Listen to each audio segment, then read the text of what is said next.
Šis raidījums ticis apmaksāts pateicoties Džoisas Maieras kalpošanas draugiem un partneriem.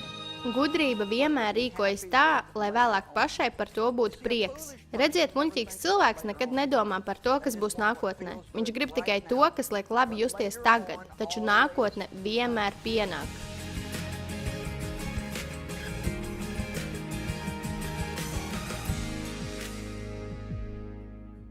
Paldies, ka pievienojaties mums skatoties, izbaudot priekpilnu dzīvi. Man ir liels prieks, ka varam šodien būt kopā. Ziniet, es nu pat esmu sarakstījusi grāmatu par Salamana pamācībām, un bija tik ļoti interesanti rakstīt par Salamana pamācībām. Tas bija nedaudz izaicinoši, jo tur ir tik daudzas tēmas, kas caurskatītas 31. nodaļā. Taču es gribu jums iedot nodegustēt to, cik vērtīga ir gudrība. Un es ticu, ka tas jums ļoti palīdzēs. Nu tad pirmkārt, kas vispār ir gudrība? Gudrība ir pareiza zināšanu pielietošana. Nav nekāda labuma no tā, ka jūs kaut ko zinat, taču nepielietojat to pareizi. Un es domāju, ka it īpaši šodien, laikā, kurā mēs dzīvojam, ik uz soļa ir tik daudz zināšanu, vai arī tā dēvēto zināšanu. Un Bībelē, Daniela grāmatā ir teikts, pēdējās dienās cilvēks skraidīs riņķī apkārt dzīdamies pēc zināšanām. Un es domāju, ka tas varētu teikt, ka šodien tas tā ir. Nu, es gribu teikt, padomājiet par to. Pat zināšanas par Bībeli, tās ir tik daudz pieejamas. Es gribu teikt to, ka jūs varat noskatīties mācības par 10 dažādām tēmām vien dažās dienās. Un bīstamība ir iekš tā, ka mums ir tik daudz zināšanu, bet gudrība ir pareiza zināšanu pielietošana. Un tā, ja mums ir zināšanas, bet mēs tās nepielietojam savā dzīvē, tad mums no tām nav nekāda labuma. Un es domāju, ka mums ir jāpakavējas pie šīs domas kādu laiku, jo godīgi sakot, tikai tas, ka jūs kaut ko dzirdat draudzē, vai arī kaut ko pasvītrojat Bībelē, vai arī jums ir mājās kāda grāmata, kur esat izlasījuši par konkrētu tēmu, vēl nebūtu nenozīmē, ka jūs to pielietojat savā dzīvē. Un mums visiem ir jāpārliecinās par to, ka mēs neesam tikai vārdu klausītāji, bet arī darītāji. Zināt, kas ir pareizi, bet to nedarīt, tas ir grēks. Mēs varam sagrēkot ne tikai kaut ko darot, mēs varam sagrēkot arī nedarot to, kas mums būtu jādara. Ir bezjēdzīgi kaut ko zināt, ja jūs to nepielietojat. Un es domāju, ka šodien ir ļoti daudz cilvēku, kuriem ir zināšanas prāta līmenī, taču tās vēl nav kļuvušas par atklāsmēm viņu dzīvē.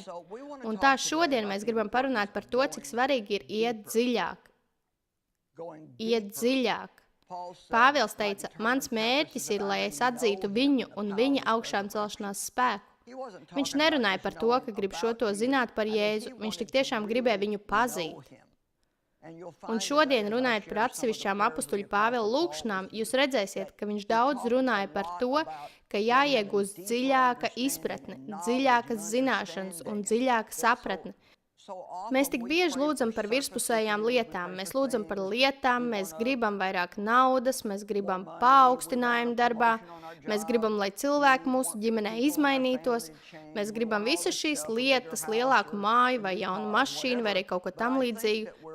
Taču es domāju, ka bieži vien mēs gribam nepareizās lietas. Tāpēc Pāvila lūkšanās jūs neatradīsiet tādu vietu, kur viņš būtu lūdzis par to, lai cilvēku problēmas aiziet projām. Tas, ko viņš lūdza, bija tas, lai viņiem būtu spēja iziet cauri visam tam, kam viņiem bija jāiziet cauri, paliekot stabiliem, saglabājot savu savaldību un neļaujot apstākļiem viņus izmainīt. Wow, man nekad neviens nav nācis klāt ar lūgumu un sacījis, vai tu varētu par mani palūgt, lai es varu iziet tam cauri ar pareizu labu attieksmi? Visi grib atbrīvoties no visa, kas viņus sāpina. Vēl mēs redzam, ka Pāvils nekad nelūdz par kādu lietu priekš viņiem, nelūdz par materiālām lietām, taču viņš vienmēr lūdz par lietām, kas ir dziļākas un tik daudz vērtīgākas. Salamana pamācībās mums apsolīts, ka ja mēs rīkosimies gudrībā, tad visas pārējās lietas, kas mums ir vajadzīgas, nāks līdzi gudrībai. Es gribu teikt, ka tie apsolījumi Salamana pamācībās par to, ko Dievs mums darīs, ja mēs rīkosimies gudrībā, ir vienkārši satriecoši. Skatieties, tur teikts bagātība un gods un paaugstinājums un garš mūžs un laba veselība un visas tās lietas, kuras mēs patiesi gribam, ja vien mēs pielietosim gudrību. Ik viens, kas paņems Salamana pamācības, studēs tās un pielietos katru principu, kas tur atrodams, piedzīvos apbrīnojamu dzīvi. Es gribu teikt, ka tas būs tik apbrīnojami, ka pat mute paliks vaļā. Un tāpēc, pirms es vēl eju uz priekšu, es gribu, lai tu padomā, vai tu pielieto savā dzīvē tās lietas, kuras tu saki, ka zini. Vai arī tu bieži vien dzirdi sevi sakām, es zinu, ka man nevajadzētu to darīt, taču. Vai arī es zinu, ka man vajadzētu, taču. Tas nozīmē to, ka tu zini, ko darīt, bet tu to nedari. Gudrībai ir dziļums, kas sniedzas daudz tālāk par kādas lietas virsējo kārtu. Gudrība mūs pārceļ no tā, kā lietas izskatās, uz to, kā tas patiesībā ir. Gudrība iet tālāk par to, kā mēs jūtamies, un liek rīkoties pareizi. Redziet, mums ir miesa, un miesa sastāv no mūsu ķermeņa un dvēseles. Un Dievs grib, viņš nāk dzīvot mūsu garā, un viņš grib, lai viņam būtu iespēja kontrolēt mūsu dvēseli. Ja kontrole ir miesai un dvēselei, tad vēlns jau ir uzvarējis. Dvēsele ir prāts, griba un emocijas. Un līdz ar to cilvēki bieži vien dzīvo balstoties uz to, ko viņi grib, ko domā un ko jūt. Es gribu, es domāju, es jūtu, es gribu, es domāju, es jūtu. Taču Salamana pamācībās ir teikts, ka mums ir jāiet tam visam pāri. Mums jādzīvo pāri pār savām sajūtām. Jā, mūsu sajūtas ir reālas. Un vai ziniet, mums nav jāsaka, ka mums tās nav. Mēs varam atzīt, ka mums tās ir, taču mēs nevaram pieļaut, ka tās kontrolē mūsu lēmumus. Mūsu prāts, cik bieži mēs sakām, es domāju, bet ko saka Dieva vārds? Un pat tas, ko mēs gribam, es gribu šo un es gribu to. Ziniet, Dievs nav mūs aicinājis, lai mēs saņemtu pilnīgi visu, ko mēs gribam dzīvē. Viņš mūs ir aicinājis darīt viņa prātu, un ja mēs to darīsim, tad mums būs viss, ko mēs gribam un viss, ka mums vajadzētu būt. Es šodien gribu zināt, vai jūs gribat dziļākas attiecības ar Dievu, vai arī jūs vienkārši gribat turpināt piebāzt savu galvu pilnu ar zināšanām, kuras jūs nepielietosiet savā dzīvē. Un es zinu, ka daudz no jums pielieto šīs zināšanas, bet lūk, ko es jums teikšu. Rakstīt par Salamana pamācībām bija labi priekš manis. Gatavošanās šodienas sludināšanai bija laba priekš manis, jo šīs ir tās lietas, par kurām mums ir jāatgādina un piedevām jāatgādina ļoti, ļoti bieži. Gudrība sevī ietver spēju redzēt un atpazīt lietas, un tā ir viena no manām mīļākajām lietām, par ko domāt. Mēs par to parunāsim mazliet vēlāk. Spēja redzēt un atpazīt ir kaut kas, kas nenāk no mūsu prāta, tas nāk no mūsu gara. Un tā, ja mēs iemācīsimies atpazīt, kas ir pareizi un kas nepareizi, un dzīvosim saskaņā ar to, tas padarīs mūsu dzīvi tik daudz labāku. Taču saprotiet, lai ietu dziļāk, ir vajadzīgs daudz vairāk laika. Un problēma ir tāda, ka mēs steidzamies un esam nepacietīgi. Un līdz ar to, ja mums ir sajūta, ka mēs kaut ko gribam, tad mēs gribam to dabūt tūlīt. Ja mēs gribam rīkoties gudri, mums nāksies patērēt vairāk laiku uz to, lai tik tiešām ieraudzītu un saprastu, ko tad mēs īsti darām. Gudrība vienmēr padomā par to, kas būs pēc tam. Faktiski ir daudz dažādu labu skaidrojumu par to, kas ir gudrība, bet man ir pašai sava definīcija, kas man patīk. Gudrība vienmēr dara to, kas tai sagādās prieku vēlāk. Redziet, muļķīgs cilvēks nekad nedomā par to, kas būs pēc tam. Viņš grib tikai to, kas liek justies labi tagad, taču rītdiena vienmēr pienāks. Lūdzu, saprotiet, ka rītdiena vienmēr pienāk. Un Bībelē ir teikts, mēs pļaujam saskaņā ar to, ko esam sējuši. Un tā, ja jūs sējat sliktas sēklas vai arī nepaklausības sēklas, tad kādu laiku var likties, ka nekas slikts nenotiek. Bet laikam ejot, mēs tomēr pļausim to sēklu ražu, ko esam sējuši. Ja esam paklausīgi, tad pļausim paklausības ražu. Ja esam nepaklausīgi, tad pļausim nepaklausības ražu. Ebrejiem 12 ir teikts, neviena pārmācība konkrētajā mirklī nešķiet priekpilna, bet gan nepatīkama. Taču neskatoties uz to, vēlāk tā nes mierpilnos taisnuma augļus tiem, kas ļaujušies pārmācībai sevi mācīt. Ziniet, teiksim tā, kāds, kurš ir sliktā fiziskajā kondīcijā un viņam vajadzētu vingrot un atbrīvoties no liekā svara, nevienam nepatīk būt izsalkušam. Un ja es ilgāku laika periodu esmu ēdus pārāk daudz un gribu nomest svaru, tad man ir jāsamazina ēdienu daudzums un es kādu laiku jutīšu izsalkumu, un man tas nepatiks. Un tas nebūs komfortabli, bet pēc tam, kad es nometīšu 10 kg, man tas ļoti patiks. Nākotne vienmēr atnāk. Salmana pamācībās 1.7 teikts, cieņas un pielūgsmes pilnā Dieva godināšana ir visas gudrības sākums un būtība. Tā ir gudrības sākuma punkts un esence. Taču muļķi nievā meistarīgu un dievišķu gudrību, instrukcijas un pārmācību. Ikreiz, kad jūs sastapsiet kādu, kas zina visu, jūs neko nevarat viņam pateikt, un ja jūs tikai ieminēsieties, ka varbūt viņam kādā jautājumā nav taisnība, tas viņu burtiski tracina, tad ziniet, ka esat sastapuši muļķīgu cilvēku. Jo Bībelē teikts, ka gudrs cilvēks patiesībā priecājas par pārmācību. Man ir jāatzīst, ka es vismaz esmu iemācījusies, kā nepārdzīvot tad, kad saņemu korekciju, taču es vēl strādāju pie tā, lai tas man patiktu. Es nedomāju, ka kādam no mums patīk, ka kāds mums saka, ka mēs kļūdamies.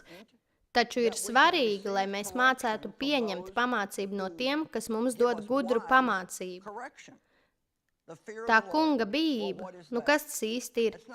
Tas nav tas, par ko bieži var dzirdēt kādu runājam. Faktiski es domāju, ka mums par to vajadzētu runāt daudz vairāk. Kas ir tā kunga bijība? Tās nav bailes no Dieva. Dievs mūs mīl, viņš ir labs, viņš mums nenodarīs pāri. Taču tas nozīmē to, ka mēs izjūtam cieņu un respektu pret Dievu. Tas nozīmē, ka tu apzinies, cik ļoti spēcīgs viņš ir. Tu zini, ka tad, kad viņš ko saka, tas ir nopietni. Un līdz ar to tu neies pret to, ko viņš saka, cerot, ka gan jau kaut kā izspruks cauri. Kad mēs ar Deivu audzinājām mūsu bērnus, viņi tolaik vēl bija mazi, tad dēļ tā, kā es biju uzaugusi mājā, kur man darīja pāri, un bieži vien mani par daudz ko nevietā sodīja, man bija grūti būt stingrai ar saviem bērniem, tad, kad tas bija vajadzīgs. Un, teiksim, viņi izdarīja kaut ko tādu, ko viņiem darīt nevajadzēja. Tad es biju tas cilvēks, kas teica, tu neies ārā no šīs mājas 30 dienas. Pēc tam, kad es nomierinājos, es sapratu, ka patiesībā tas būs sots man, nevis viņiem. Un līdz ar to viņiem bija viegli panākt, ka es mainu savas domas. Taču mans vīrs Deivs nebija tāds. Viņš apdomāja, kādu sodu viņiem uzlikt, un ja viņš to pateica, tad tā arī bija. Un bērni labi zināja, ka ja viņš to pateica, tad tā arī būs. Un līdz ar to viņiem pret Deivu bija daudz lielākas godpilnas bailes nekā pret mani. Un mums ir vajadzīga šī godpilnā apziņa pret Dievu. Tā ir lieta, kas tik tiešām pietrūkst cilvēkiem. Šodien pasaule ir pilna ar cilvēkiem, kas sevi sauc par kristiešiem un domā, ka viņi var darīt visu, ko grib un tiks sveikā cauri. Nu, Dievs jau saprot. Vai arī ziniet, ir taču 21. gadsimts. Vai ziniet ko? Dievs nemainās. Viņš ir tas pats vakar, šodien un mūžīgi. Un tas, ko Dievs domāja ar savu vārdu pirms 100 gadiem, ir tas pats, ko viņš ar to domā arī šodien. Bībelē ir teikts, ka mums ir vajadzīga saprašana. Faktiski es runāju par 7 pamatprincipiem, kas iekļaut Salmana pamācībās, un tie ir gudrība un izpratne, zināšanas, godpilnā dievbijība, apdomība un spēja spriest un redzēt. Un es nezinu, vai nepiemirsu kādu, bet mēs vēl pie tām visām atgriezīsimies. Un tās ir tās lietas, kas mums jāmācās, un tās visas ir dziļas lietas, tās nav virspusējas lietas. Izpratne nozīmē prāts vai inteliģents, dziļa doma, zināšanas vai noprašana ar prātu. Nu, saprotiet, jums varētu pateikt, piemēram, skolā, kad bērniem māca lasīt, viņiem ne tikai māca lasīt, bet pārbauda arī to, kā viņi saprot lasīto. Citiem vārdiem sakot, cilvēks var ļoti ātri izlasīt grāmatu, taču var gadīties, ka viņš nesaprot, kas tur bija pateikts. Un es domāju, ka svarīgs ir laiks, jo vairāk tu kaut ko apdomā, jo labāk to saproti. Marka 4 ir teikts, tas mērs, ar kuru tu apdomā, studē un ko tu velti patiesībai, kuru dzirdi, ir tas zināšanu mērs, kas pie tevis atkal atgriezīsies. Ļaujiet man jums uzdot jautājumu, vai jūs veicat pierakstus dievkalpojumu laikā? Vai varbūt klausoties kādu dievkalpojumu ierakstu? Un pēc tam tik tiešām ņemat šo vēsti un iespējams pavadāt nākamo nedēļu savā personīgajā laikā ar Dievu, izskatot šos pierakstus atkal un atkal, uzmeklējot rakstu vietas, apdomājot un lūdzot par to, kas tur ir teikts. Redziet, tas ir tas, ko es domāju, kad saku, ka mums ir visas šīs zināšanas, bet jautājums ir, cik daudz gudrības mums patiesībā ir. Cik daudz cilvēku nāk uz draudzi un varbūt, ziniet, teiksim, jūs aizgājat uz dievkalpojumu, bet es tajā reizē nebiju un es jums prasītu, kāds bija dievkalpojums? Tas bija brīnišķīgs, vēsts bija lieliski. Par ko mācītājs sludināja? Un reizēm stundu pēc tam, kad jūs aizbraucat no draudzes, jūs pat vairs nevarat atcerēties, par ko bija dievkalpojums.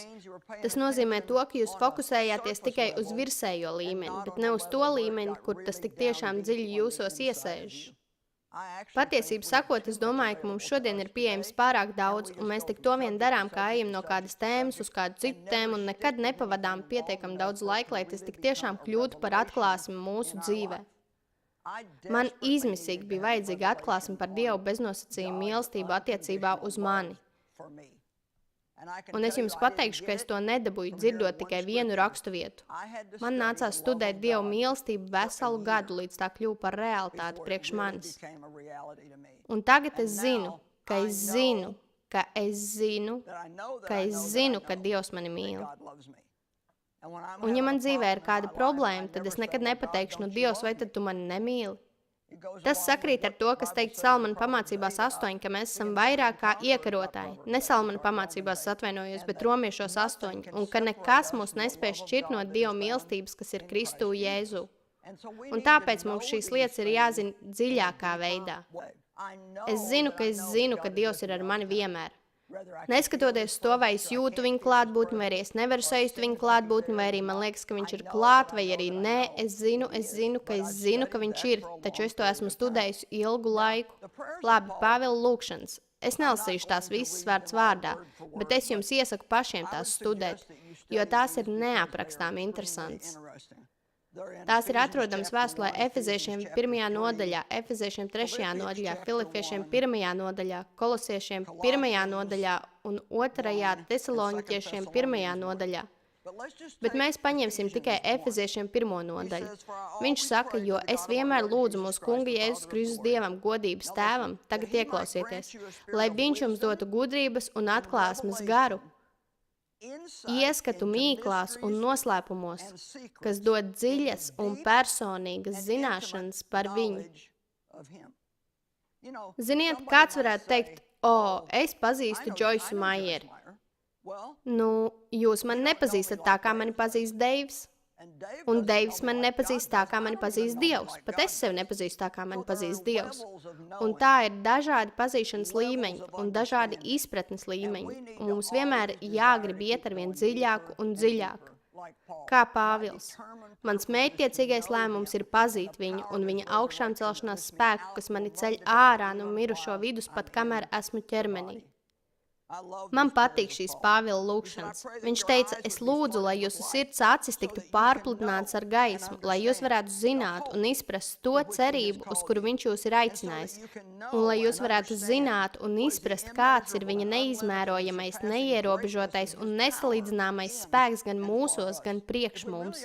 Ja vien mēs tiešām saprast to, cik spēkpilns ir Dievs, un to, ka viņa spēks ir mūsos un mums pieejams, mēs ne tuvu nebaidītos no tām lietām, no kurām baidamies.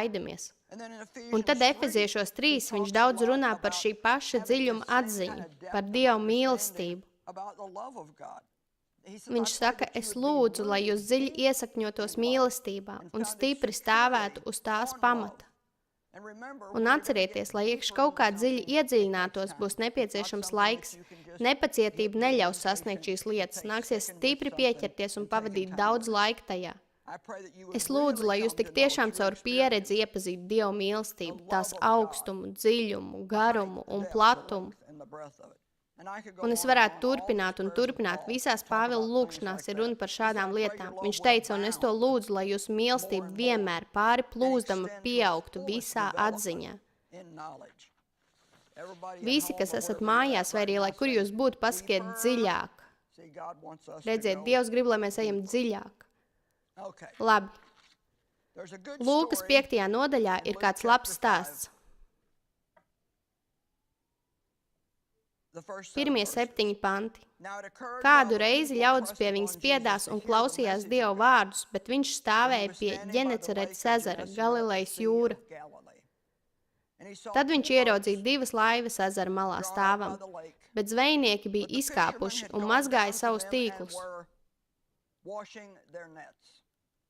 Viņi bija zvejojuši, jau beiguši zvejot, un tagad viņi visu sakopa. Bet viņš kāpa vienā laivā, kas piederēja Sīmenim, un lūdza nocelt mazliet no malas. Un viņš nosēdās un mācīja ļaudis no laivas. Un beidzis runāt, viņš sacīja uz Sīmeni: dodies uz augšu un izmet savus tīklus. Redziet, viņi bija zvejojuši visu nakti un neko nebija dabūjuši. Ziniet, arī es tā mēdzu justies. Man bija tāda sajūta, ka ieguldu visu šo laiku visos kristīgajos principos, un tomēr lietas īsti nestrādā manā dzīvē. Tas bija tāpēc, ka es dzīvoju virspusīgu dzīvi. Es daudz vairāk rūpējos par to, lai pieaugtu finanses, lai dabūtu jaunu mēteli un lai mums būtu lielāka māja. Un vai ziniet, tās bija tās lietas, par kurām es centos pielietot savu ticību, un es to pielietoju uz nepareizajām lietām. Bībelē Mateja 6 ir teikts, ja jūs dzīsieties, un tas ir vēl viens vārds, kas nozīmē no visas sirds tiekties pēc kaut kā. Ja jūs dzīsieties pēc Dieva un pēc viņa taisnuma, tad visas šīs pārējās lietas tiks jums piemestas klāt. Tātad, ja mēs dzīsimies pēc pareizajām lietām, tad mēs dabūsim arī visas šīs pārējās lietas. Un tāpēc viņš viņiem teica, dodies uz augšu un izmet savus tīklus. Un Sīmenis atbildēja un viņam sacīja, meister, mēs cauri nakti esam strādājuši un nenieka neesam dabūjuši, mēs esam pārguruši, man tas patīk, bet uz tavu vārdu es gribu tīklu izmest. Vai redziet, tas ir tas, par ko es šodien runāju, neatkarīgi no tā, kā es jūtos. Ja Dievs savā vārdā saka kaut ko darīt, vai arī kaut ko nedarīt, tad man jādzīvo saskaņā ar viņa vārdu, nevis saskaņā ar to, kā es jūtos. Un man patīk, kā Pēters pateica, paklau, mēs negribam to darīt, mēs pat domājam, ka tas nestrādās, mēs esam piekusuši un noguruši, bet ja tas ir tas, ko tu saki darīt, tad mēs to darīsim. Vai tas nav apbrīnojami? Un Bībelē ir teikts, un to darījuši tie saņēma lielu pulku zivju, tā, ka viņu tīkls plīsa, un tie meta ar roku saviem biedriem otrā laivā, lai nāktu palīgā vilkt, un tie nāca un piepildīja abas laivas pilnas tā, ka tās tikko negrib. Redziet, es domāju, ka ja mēs patiešām meklēsim Dievu padziļināti, un tik tiešām gribēsim zināt Dieva dziļumus, es ticu, ka mums pašiem būs ne tikai pārpilnība mūsu dzīvē, bet mēs būsim spējīgi palīdzēt citiem cilvēkiem apbrīnojamā veidā.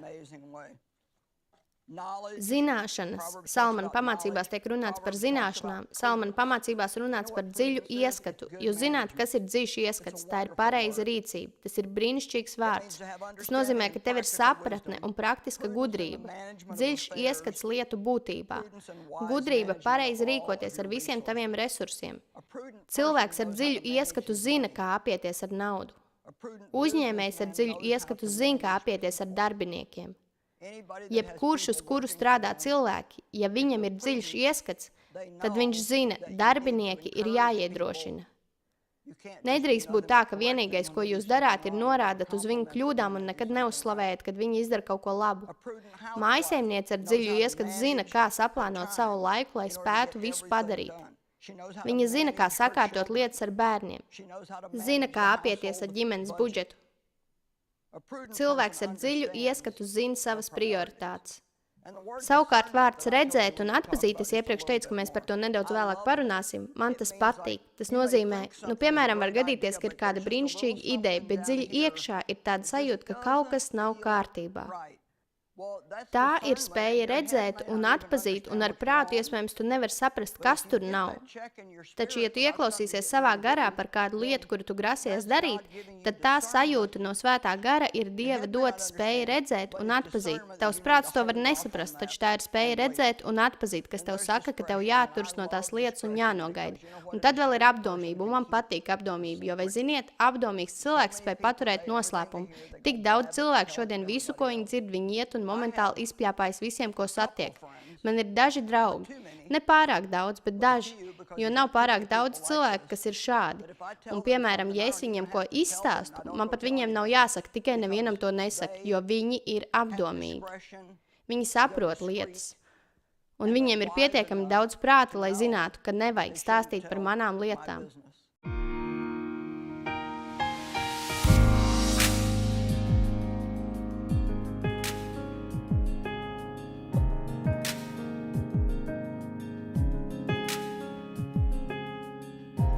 Šis raidījums ticis apmaksāts pateicoties Džoisas Maieras kalpošanas draugiem un partneriem.